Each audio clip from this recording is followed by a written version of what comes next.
Last class में हमने देखा था कि जब भी हमारे सामने कोई ट्रांजैक्शन आया तो उस ट्रांजैक्शन को हमारे P&L में डालना है या profit and loss appropriation account में डालना है। तो इसके लिए हमने जो वर्ड यूज किया था, एक हमने कहा था भैया चार्ज अगेंस्ट प्रॉफिट, और एक वर्ड हमने यूज किया एप्रोप्रिएशन ऑफ प्रॉफिट, यानी कि प्रॉफिट को विभाजित करने वाला खर्चा है, या ये जो खर्चा है ये चार्ज है, किसी भी हालत में हमें वो प्रॉफिट एंड लॉस में डालना ही पड़ेगा, चाहे उस ट्रांजैक्शन की वजह से हम और ज़्यादा माइनस हो जाए या हमारा प्रॉफिट कम हो जाए।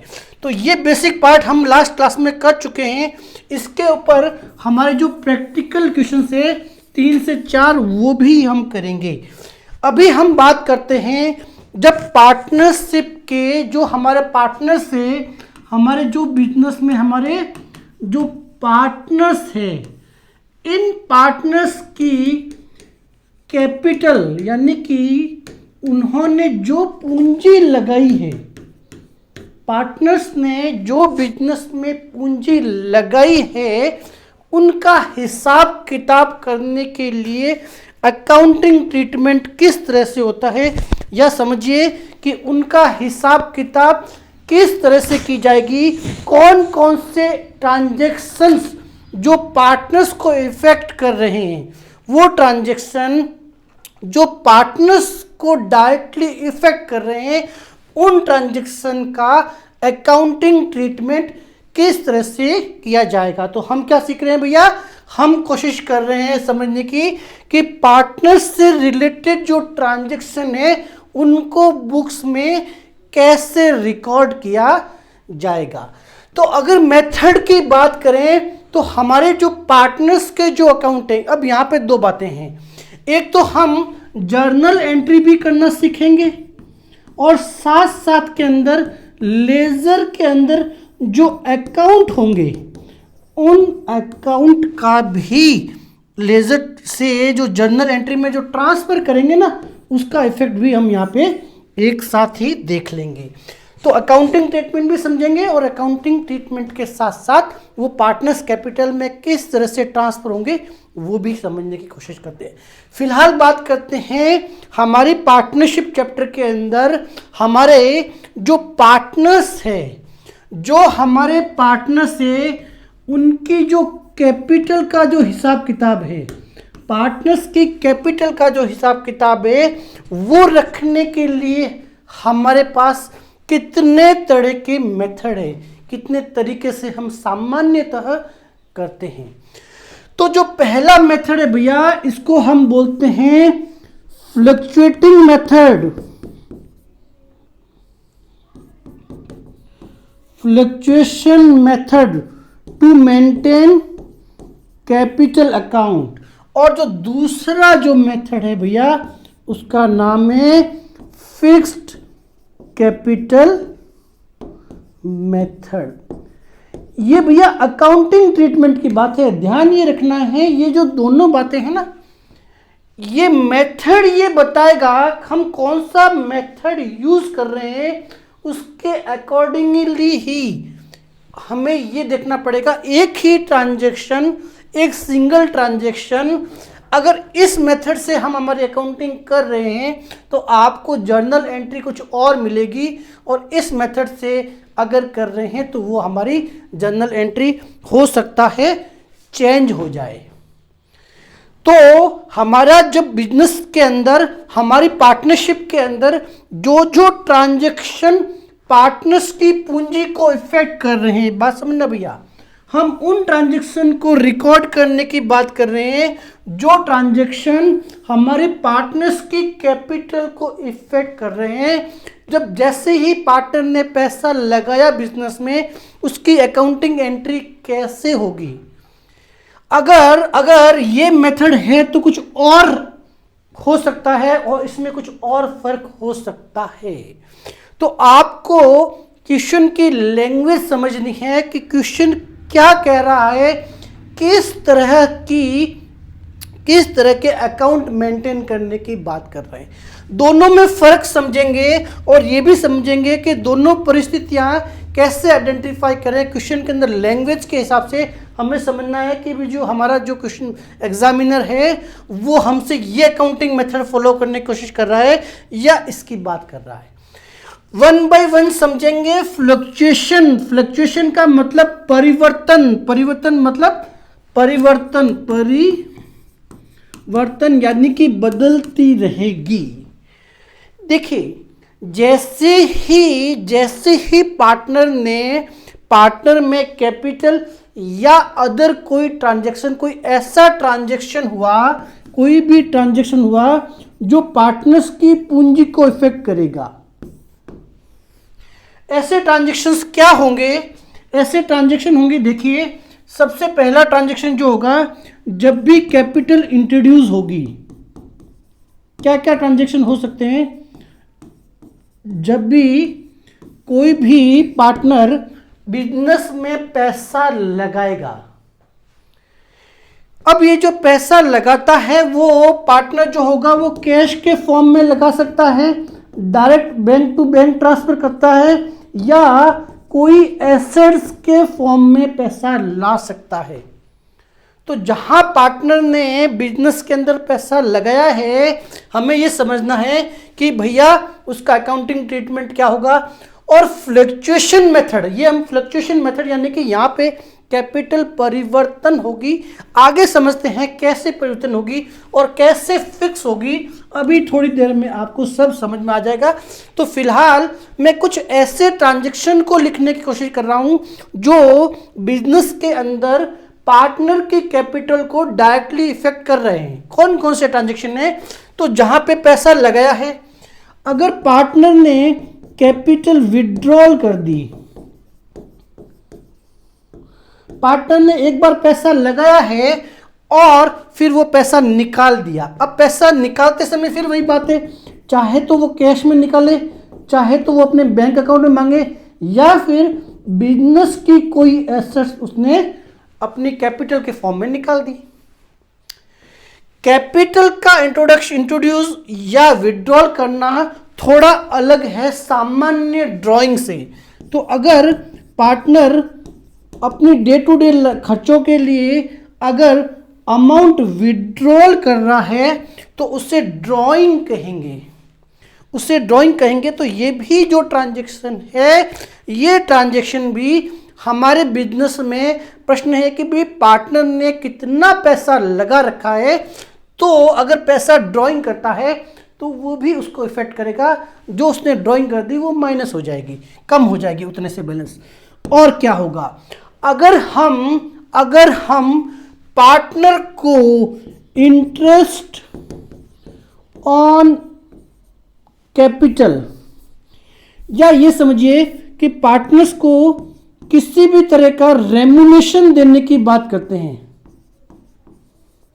अब ये जो रेम्यूनेशन होगा, चाहे हमने पार्टनर को सैलरी के फॉर्म में दिया, कमीशन के फॉर्म में दिया, जो भी प्रॉफिट अवेलेबल थे, जो भी हमारे पास प्रॉफिट अवेलेबल थे फॉर डिस्ट्रीब्यूशन, मैंने कहा जो भी हमारे पास प्रॉफिट आएगा उसको हम पार्टनर्स को डिस्ट्रीब्यूट करेंगे। अब चाहे ये सैलरी के फॉर्म में लिया, कमीशन के फॉर्म में लिया, बोनस के फॉर्म में लिया उसने, या इंटरेस्ट ऑन कैपिटल के फॉर्म में लिया, भैया जैसे चाहिए वैसे दे दीजिए। तो ये भी वो ट्रांजैक्शन हो गए जहां से हमारे बिजनेस ओनर जो है, जो पार्टनर है, उसकी कैपिटल सीधी सीधी इफेक्ट हो रही है। इसी तरह से अगर पार्टनर्स ने जो ड्राइंग की है, पार्टनर ने जो ड्राइंग की है उसके ऊपर अगर आप इंटरेस्ट चार्ज कर रहे हो, भैया जब उन्होंने पैसा लगाया था बिजनेस में, पार्टनर ने, आपने उसको ब्याज दिया, और तो जब उल्टी बात आई कि जब उसने पैसा ड्राइंग कर लिया, पैसा निकाल लिया, तो आप अगर उससे इंटरेस्ट चार्ज कर रहे हो तो वो भी अल्टीमेटली पार्टनर्स के कैपिटल को इफेक्ट करेगी, सीधा सीधा इफेक्ट करेगी। इसके अलावा सब कुछ होने के बाद में प्रॉफिट डिस्ट्रीब्यूशन की जो कंडीशन थी, वो डिस्ट्रीब्यूट जब पूरा प्रॉफिट होगा, पीछे जो प्रॉफिट रहेगा हमारे पास में ना, जो बच जाएगा, उस प्रॉफिट को पार्टनर्स जो भी होंगे अपने प्रॉफिट एंड लॉस रेशियो के अंदर, अपने प्रॉफिट एंड लॉस रेशियो के अंदर आपस में डिस्ट्रीब्यूट कर लेंगे। ठीक है ना। तो एक जो और ट्रांजैक्शन जहां रिमेनिंग अमाउंट जो है डिस्ट्रीब्यूशन ऑफ प्रॉफिट हो या लॉस हो, प्रॉफिट या loss, distribution of profit and loss in profit and loss ratio, वो जो अमाउंट होगा उसको भी, वो जो अमाउंट होगा उसको भी पार्टनर्स की कैपिटल में ट्रांसफर किया जाएगा। मैंने फिलहाल आपको ये ट्रांजैक्शन बताए हैं भैया, बात समझना। इसको थोड़ा छोटा कर देता हूं।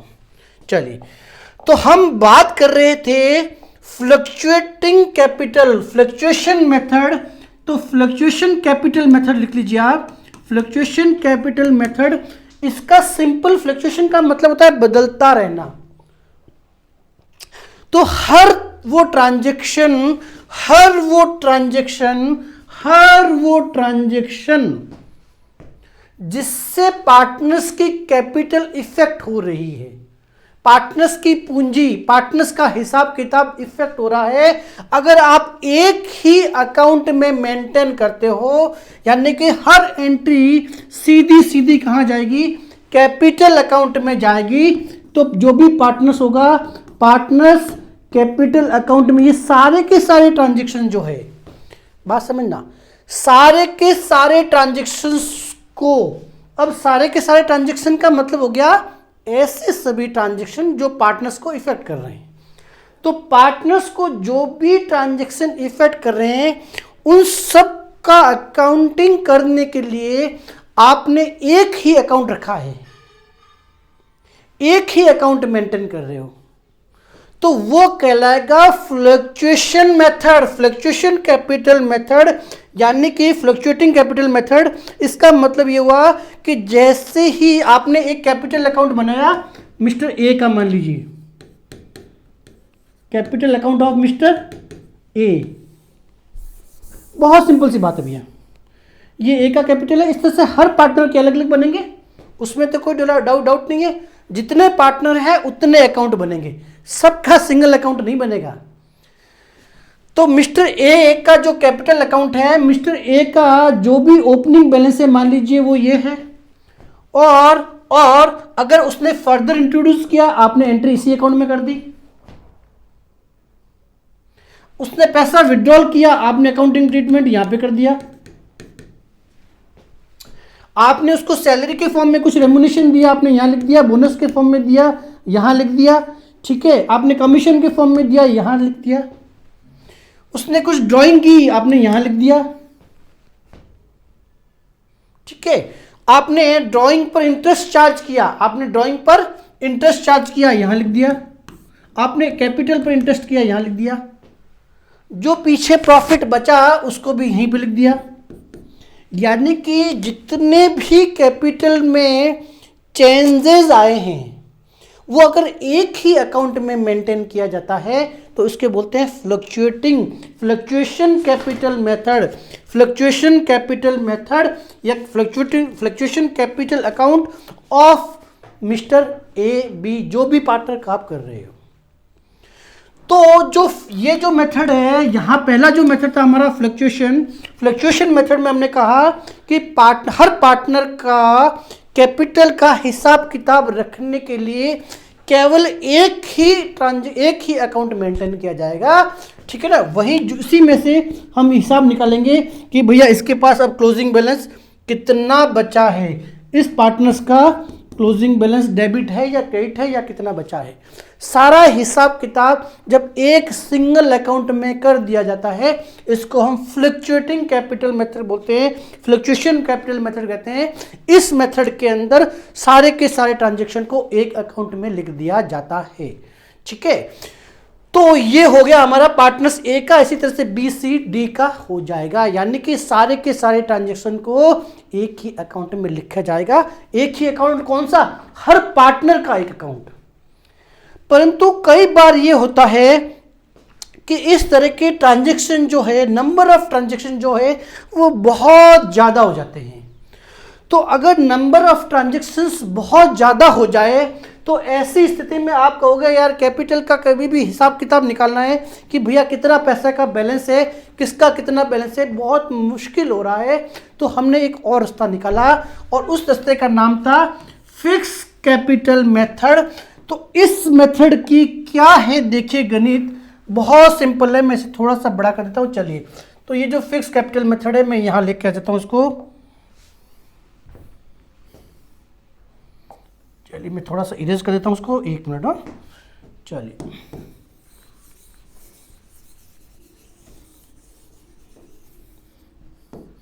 अब बात समझना। हमने कहा सारे के सारे ट्रांजैक्शन जब एक ही जगह हमने लिख दिए, एक ही अकाउंट में लिख दिए, वो हमारा फ्लक्चुएशन मेथड है। परंतु हमने ये कहा कि भैया हमारे जो ट्रांजैक्शंस है ना वो बहुत ज़्यादा हो रहे हैं। हर महीने आदमी ने सैलरी निकाली, हर महीने कमीशन दिया, हर महीने बोनस दिया, तो किसी भी पॉइंट ऑफ टाइम पे ये बहुत मुश्किल हो जाता है निकालना कि भैया इसका पार्टनर्स का कैपिटल का बैलेंस कितना है, क्योंकि वो हाईली फ्लक्चुएट हो रही है, बदल रही है, एक ही अकाउंट है ना। तो हमने क्या कहा कि एक और मेथड है। अगर आप इस तरह से कंफ्यूज नहीं होना चाहते हो तो एक काम कीजिए, आप अपना अकाउंटिंग जो है वो फिक्स कैपिटल मेथड से कर लीजिए। फिक्स कैपिटल मेथड आप इस मेथड से भी मेंटेन कर सकते हो। तो फिक्स कैपिटल मेथड में क्या होगा, यहां पार्टनर्स की कैपिटल का जो बैलेंस होगा, कैपिटल से रिलेटेड ट्रांजैक्शन है, उनको रिकॉर्ड करने के लिए हम एक अकाउंट ना मेंटेन करके 2 सेपरेट अकाउंट मेंटेन करेंगे। बात समझना, ट्रांजैक्शन तो यही है, ट्रांजैक्शन जो है हमारे वो यही है, कोई दूसरे ट्रांजैक्शन नहीं है जो भी हमने देखे। ट्रांजैक्शन तो यही है, पर इन ट्रांजैक्शन के अंदर हम क्या करेंगे, जो परमानेंट नेचर के ट्रांजैक्शन नहीं, जो बहुत ज्यादा वेरी नहीं करते हैं, बार बार नहीं होते हैं, उन ट्रांजैक्शन को अलग रिकॉर्ड करेंगे। और ऐसे ट्रांजैक्शन जो बहुत बार नंबर ऑफ टाइम रिपीट होते हैं, ऐसे ट्रांजैक्शन को हम अलग रिकॉर्ड करेंगे। बात समझना, फ्लक्चुएटिंग मेथड के अंदर चाहे छोटा ट्रांजैक्शन हो, चाहे बड़ा ट्रांजैक्शन हो, चाहे 1 रिपीटेशन हो, चाहे 50 रिपीटेशन हो, पार्टनर्स के सभी ट्रांजैक्शंस को रिकॉर्ड करने के लिए हर पार्टनर का केवल एक अकाउंट मेंटेन होता है। बहुत बड़ी बात बता रहा हूं, हर पार्टनर का केवल एक अकाउंट मेंटेन होगा, partners capital account, partners A, partners B, partners C. तो जो भी पार्टनर है उसका केवल एक अकाउंट हम मेंटेन करेंगे और ये सारे के सारे ट्रांजैक्शन उसी में रिकॉर्ड करेंगे। परंतु कई बार हमें ये, जैसे पार्टनर से पैसा कितना लगा रखा है उसके ऊपर ब्याज की कैलकुलेशन करनी है, या छोटे छोटे कई और मुद्दे होते हैं जिनके लिए हमें डे टू डे में ये जानना होता है कि भाई पार्टनर्स की कैपिटल कितनी है, उसका नेट बैलेंस कितना है।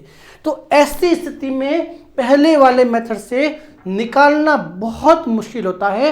तो हमने एक उसका अल्टरनेट दिया है कि भैया आप fix state of fluctuating capital method, आप फिक्स कैपिटल मेथड का यूज कीजिए। इसमें क्या होगा, इसमें सिर्फ इतना होगा कि जो पार्टनर है उनकी कैपिटल के लिए, उनके कैपिटल रिलेटेड ट्रांजैक्शन को मेंटेन करने के लिए 2 सेपरेट अलग अलग अकाउंट बनाए जाएंगे, 2 सेपरेट अलग अलग अकाउंट बनाए जाएंगे। तो जो पहला होगा पार्टनर्स कैपिटल अकाउंट कहेंगे हम, पार्टनर्स जो भी पार्टनर है मान लीजिए ए बी सी, तो पहला जो होगा वो पार्टनर्स कैपिटल अकाउंट। अब पार्टनर्स का मीनिंग क्या हुआ, मान लीजिए ए है बी है तो उसका नाम आ जाएगा। एक अकाउंट जो होगा वो पार्टनर्स कैपिटल अकाउंट, और जो दूसरा होगा वो अकाउंट होगा partners current account, partners current account. अब कहां पे सिंपल सा मीनिंग है भैया कि जो ट्रांजैक्शन है ना, वो ट्रांजैक्शन तो यही जो मैंने 5-7 बताए ना, इसके अलावा और कोई ट्रांजैक्शन नहीं होता है, ट्रांजैक्शन तो यही है। पर इस ट्रांजैक्शन के अंदर हमारी जो डायरेक्ट कैपिटल से रिलेटेड ट्रांजैक्शन है, अब डायरेक्ट कैपिटल से रिलेटेड ट्रांजैक्शन जो पहले ट्रांजैक्शन थे 2, जहां पर पार्टनर्स अपनी कैपिटल इंट्रोड्यूस करता है, capital introduce and capital withdrawal. Drawing की बात नहीं कर रहा, रूटीन ड्राइंग नहीं भैया, कैपिटल विड्रॉल कि बड़ा सिग्निफिकेंट अमाउंट कैपिटल से निकाल लिया, कैपिटल विड्रॉल। ये जो ट्रांजैक्शन है, अब ये ट्रांजैक्शन पार्टनर चाहे कैश में करे, चाहे बैंक से करे, या कोई एसेट्स के फॉर्म में करे। पार्टनर्स ने मोटरसाइकिल जो थी अपने घर की, वो बिजनेस के लिए दे दी, कैपिटल इंट्रोड्यूस कर दी ना। अपने घर का जो मान लीजिए कोई कार थी, पर्सनल यूज की थी, उसने बिजनेस में शिफ्ट कर दी, तो बिजनेस में कैपिटल इंट्रोड्यूस होगी, तो एसेट्स के फॉर्म में भी हो सकता है। तो सिर्फ एक ही मुद्दा है कि जो कैपिटल को डायरेक्टली इफेक्ट कर रहा है, इंट्रोड्यूस और विड्रॉल। कैपिटल को इंट्रोड्यूस और विड्रॉल वाले ट्रांजैक्शन जो होंगे, ये ट्रांजैक्शन तो पार्टनर्स कैपिटल अकाउंट में मेंटेन करेंगे।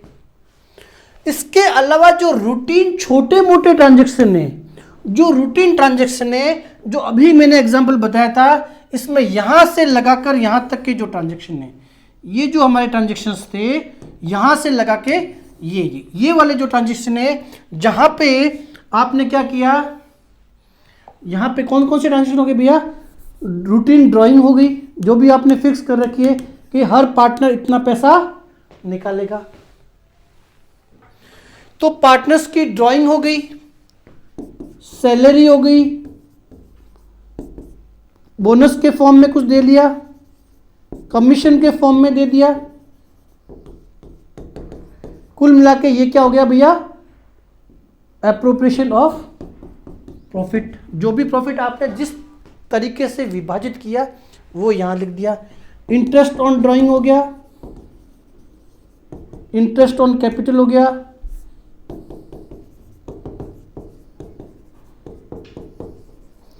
इस तरह के छोटे मोटे जितने भी ट्रांजैक्शन हैं वो, और साथ ही साथ लास्ट में जो प्रॉफिट बढ़ा उसको डिस्ट्रीब्यूट कर दिया, प्रॉफिट एंड लॉस। जो अभी मैंने आपको ट्रांजैक्शन लिखाए थे, उन्हीं ट्रांजैक्शन को, उन्हीं के छोटे मोटे जो डे टू डे लाइफ में ट्रांजैक्शन होते हैं, उन ट्रांजैक्शन को मेंटेन करने के लिए एक सेपरेट अकाउंट मेंटेन किया जाएगा।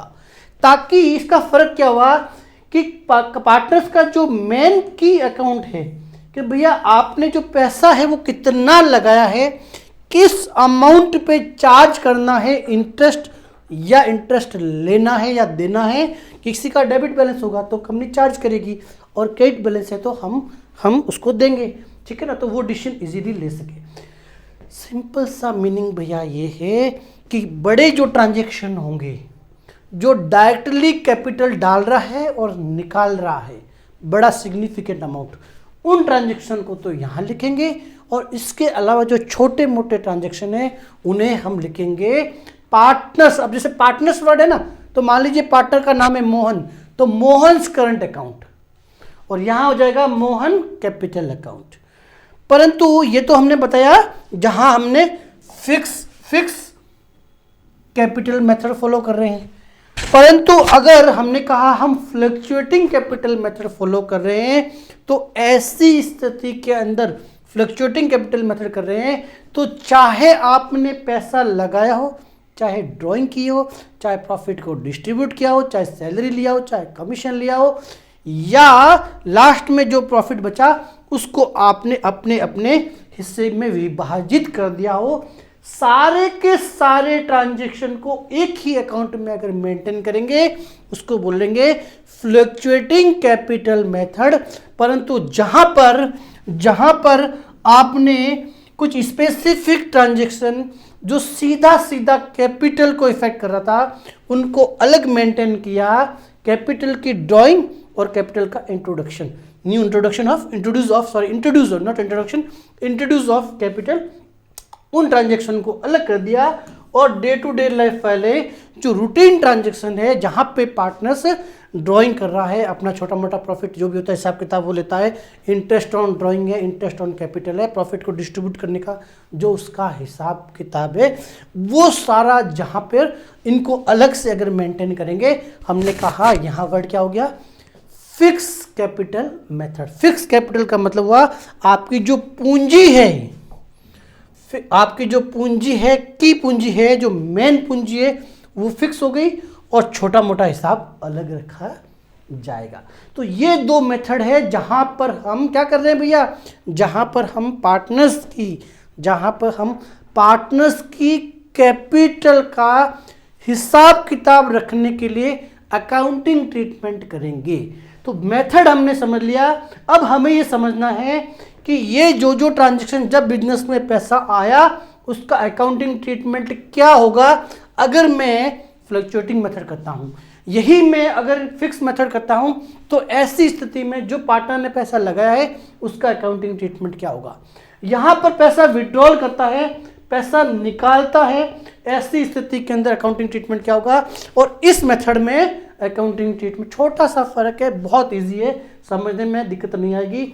ऐसी स्थिति में ड्राइंग करते समय हमें अकाउंटिंग एंट्री क्या करनी है और इस स्थिति के अंदर हमें ड्राइंग की एंट्री क्या करनी है, बहुत इंपॉर्टेंट है। अगर आपके सामने क्वेश्चन आता है भैया उस क्वेश्चन को एक बार की जगह 4 बार अच्छे से पढ़ लेना। शुरू करने से पहले ये समझना कि हमारा जो एग्जामिनर है वो हमसे कौन से मेथड के तहत अकाउंटिंग करवाना चाह रहा है। बहुत सारे बच्चों का भैया यहाँ फीडबैक है, सर पार्टनर देखा ही नहीं, फ्लक्चुएटिंग तो वर्ड देखना भूल गया और मैं सारी एंट्री ऐसे ही अलग अलग करके आ गया, या फिर आपने इस तरह से अकाउंटिंग एंट्री करी और लास्ट में क्वेश्चन में लिखा होता है कि भैया for accounting purpose partners maintaining fix capital method, और आप अपना सर पकड़ते हो और यार मैंने तो सारी एक ही एंट्री कर दी, एक ही अकाउंट में कर दी। तो भैया यहाँ पर ध्यान ये रखना है जो क्वेश्चन आपके सामने 5-7 लाइन का आया है उसको शुरू से एंड तक 10 बार पढ़ लेना और उसमें कहीं न कहीं आपको ये हिंट मिलेगा कि वो जो एग्जामिनर है आपसे इस मेथड से अकाउंटिंग ट्रीटमेंट करवाना चाह रहा है या इस मेथड से। ज़्यादा फर्क नहीं है, परंतु जो छोटे छोटे फर्क है ना, जो बहुत सिंपल है, सिर्फ समझ का फर्क है, उससे आपके मार्क्स डिसाइड होंगे। पता चला क्वेश्चन आपको पूरा आ रहा था फिर भी आप जबरदस्ती 0 मार्क लेके आ गए हैं। तो फिलहाल हम अकाउंटिंग ट्रीटमेंट समझते हैं, इन सारे के सारे ट्रांजैक्शंस को कैसे हमारी बुक्स में रिकॉर्ड करेंगे।